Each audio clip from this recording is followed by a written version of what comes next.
Em toda a cadeia alimentar, diferentes partes do mundo têm sua própria lista de predadores de topo. Por exemplo, as regiões selvagens da Eurásia têm águias, lobos, raposas. A África tem grandes felinos. A América do Norte tem ursos, onças pardas, coiotes, falcões, doninhas e assim por diante. Causando destruição, derrotando suas presas sem piedade e devorando-as como se não houvesse amanhã. Não importa quão mortais sejam esses predadores, ao entrar no território deles, você nunca verá algo assim.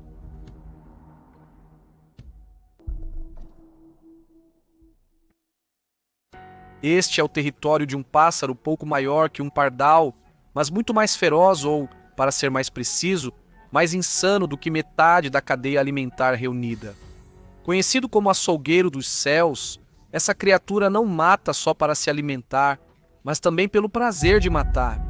Desde imitar o canto de outros pássaros para atraí-los, até matar muito mais do que consegue comer, e, acima de tudo, empalar suas presas vivas em espinhos ou cercas de arame farpado como troféus.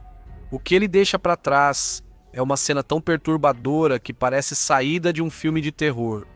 E não para por aí. Esse ato bárbaro é o que faz as fêmeas se apaixonarem pelos machos.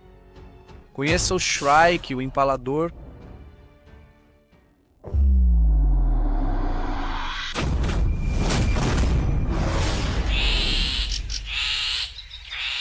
Shrike de cabeça grande causando carnificina em um pardal desavisado. O assassino em miniatura emboscou o pardal em voo, colidindo com ele como um míssil e derrubando o passarinho no chão. O que ele faz em seguida é cravar seu bico curvado diretamente na coluna do pássaro, cortando os nervos com uma precisão assustadora para deixá-lo paralisado, mas ainda vivo. No entanto, acredite ou não, isso é apenas metade de sua horripilante caçada. O que ocorre a seguir parece vindo de uma câmara de tortura medieval. É por isso que esses predadores implacáveis são conhecidos e temidos como carniceiros. Antes disso, vamos apresentar essas aves assassinas como elas merecem. Lanídeos, ou mais conhecidos como picanços, são uma família de aves canoras que consiste em 34 espécies distribuídas em 2 gêneros, que habitam regiões da Eurásia, África e América do Norte, onde prosperam em áreas abertas, como campos secos e matagais esparsos. O nome da família deles vem do latim para açougueiro, já que são conhecidos como aves açougueiras. Exceto na Austrália, onde picanços não existem e o nome é de outro grupo de aves, eles estão presentes em quase todas as regiões. Os picanços são aves médias, um pouco maiores que pardais domésticos, medindo entre 16 e 25 centímetros. Assim, algumas espécies de um dos 2 gêneros podem atingir 50 centímetros devido às longas penas de cauda semelhantes a um fluxo. Sua mistura de plumagem cinza, marrom, preta e branca, com listras e padrões marcantes, varia entre espécies e populações, tornando cada grupo um pouco diferente. Falando em características, se os picanços são conhecidos por uma coisa acima de tudo, não são as cores, é a carnificina. Ao contrário de aves predadoras maiores, como águias e falcões, os picanços não são considerados aves de rapina, o que significa que eles não possuem uma das ferramentas mais importantes da predação aérea. Um conjunto de garras afiadas como navalhas, nas quais rapinantes confiam quase totalmente para agarrar, controlar e rasgar presas.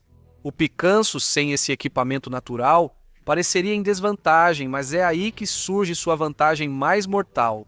Com seu bico curvado e engenhosidade, este picanço capturou uma presa valiosa com seu bico, segurando-a pela boca.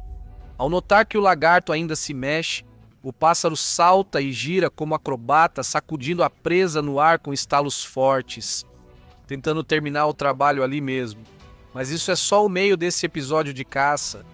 Tudo começa com o picanço empoleirado em local exposto, em posição ereta e visível, observando do alto. Ele examina a área e trava no alvo se avistar algo imediatamente. No entanto, se nenhuma presa for encontrada, essas sessões de observação e espera podem se prolongar.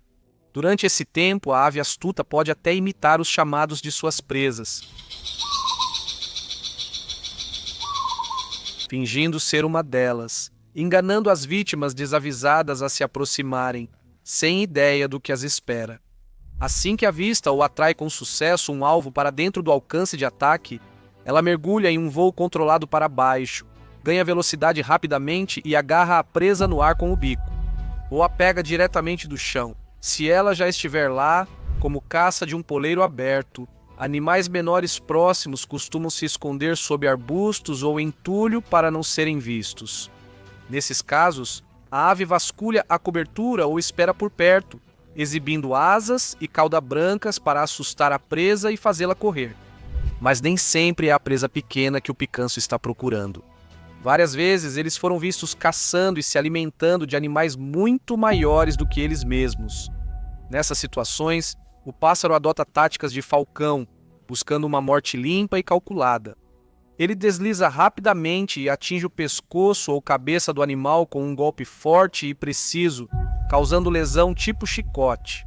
Frequentemente mata ou paralisa a presa instantaneamente, antes que perceba, o que acontece se o golpe inicial não cumprir totalmente o objetivo e a presa conseguir sobreviver ao primeiro ataque. O predador permanece calmamente no lugar, repetidamente perfurando e torcendo a coluna, puxando os nervos, até que a presa fique paralisada e indefesa, ainda viva, mas completamente incapaz de se mover. Os músculos do pescoço dão força e estabilidade à cabeça, permitindo golpes precisos e devastadores com o bico curvado. Além disso, o bico não é só uma ponta afiada, assim como nos humanos. Os picanços possuem duas projeções de queratina no bico superior, chamadas dentes tomiais. Essas projeções cortam a presa com precisão e reforçam a pegada do bico curvado, permitindo segurar firmemente presas que lutam, mesmo mais pesadas que o pássaro. Este implacável picanço cinzento grande foi registrado atormentando um rato indefeso, e a ave selvagem fez questão de garantir que sua vítima sentisse cada segundo disso após desferir um golpe preciso direto na coluna, paralisando o rato no impacto. O predador frio agarrou e soltou o rato várias vezes, esperando quase pacientemente que o ferimento fizesse efeito, como um assassino no controle do resultado. Depois de imobilizar sua presa, um picanço selvagem a carrega no bico até um espinho próximo, galhos, arame farpado ou qualquer coisa afiada. Lá, ele empala a presa, muitas vezes ainda viva, e a deixa ali por horas ou até dias, deixando o sol amaciar o corpo, permitindo que amadureça. Mas não para por aí. A ave vai ainda mais longe, usando o que só pode ser descrito como técnicas primitivas de açougueiro. Ela rasga a presa em pedaços menores, fáceis de comer, ou, se a presa for tóxica, como um inseto venenoso ou um pequeno réptil, o picanço a deixa no espinho até que as toxinas se decomponham o suficiente para torná-la segura para comer. Especialistas já notaram esse comportamento em animais como o sapo comum, que tem pele venenosa, mas carne não. Nesses casos, os picanços empalam o sapo e retiram cuidadosamente a pele da cabeça, removendo a camada tóxica com precisão, exatamente como um açougueiro preparando carne limpa. Sua dieta versátil vai desde insetos e artrópodes como gafanhotos e borboletas, até uma grande variedade de lagartos pequenos e médios, cobras venenosas, aves, roedores como camundongos, esquilos terrestres e até doninhas, mustelídeos parecidos com furões. Apesar de suas habilidades brutais de caça, ainda se tornam presas do apetite do picanço. Estudos recentes mostram que um picanço precisa de apenas 1 ou 2 roedores por dia para manter o metabolismo acelerado. Esse predador implacável costuma matar além do necessário, acumulando vítimas por dias ou meses.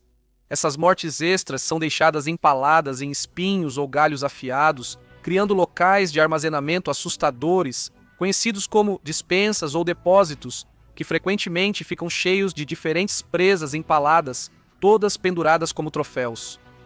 Como esses pássaros são menos numerosos que outros que comem sementes, ver um picanço sozinho na natureza é raro. Especialistas costumam usar locais de empalamento como indício da presença de um picanço. Essas despensas assustadoras também alertam possíveis rivais para se afastarem ou correrem o risco de ter o mesmo destino. E isso funciona muito bem com a maioria da concorrência local, exceto por alguns, um dos quais é o papa-léguas. Papa-léguas são conhecidos por comer filhotes de ninho, até de picanços. A rivalidade é tão forte que só a presença de um papa-léguas perto do ninho já provoca defesa agressiva. Picanços adultos reagem com ataques em mergulho, tentando afastar ou matar a ameaça imediatamente. O papa-léguas, por sua vez, simplesmente desvia dos ataques e usa o pânico crescente do picanço como guia. Quanto mais eles se desesperam, mais ele percebe que está próximo do ninho deles. Outro uso dos seus locais de empalamento, e talvez o principal, além de servirem como dispensa de comida, é para os machos atraírem as fêmeas. Quanto mais presas um macho empalou e armazenou em suas despensas, mais capaz e apto ele parece para uma possível parceira, muitas vezes garantindo para ele a melhor escolha entre elas. É por isso que o comportamento de empalamento e o acúmulo de presas atingem seu auge durante a época de reprodução, em abril e no início de maio, quando as fêmeas estão ativamente escolhendo seus parceiros. Para garantir que ele a impressione, um macho acumula presas coloridas em sua despensa e, ao ver uma fêmea, faz um espetáculo com dança ritual, imitando como empala as presas nos espinhos, e até oferece um pedaço para ela, basicamente dizendo: "Ei, olha o que eu peguei primeiro." As fêmeas agem com indiferença, como se fossem aceitar a comida, mas nada além disso. Mas o macho continua aumentando o charme, cantando e chamando mais alto, mostrando as marcas brancas das asas ao voar, abrindo a cauda e inclinando-se de lado para ela. De vez em quando, mais cedo ou mais tarde, ela cede, entra no jogo dele e suas canções solo se transformam em duetos. Depois do acasalamento, há uma breve gestação de 15 a 16 dias antes dela colocar os ovos.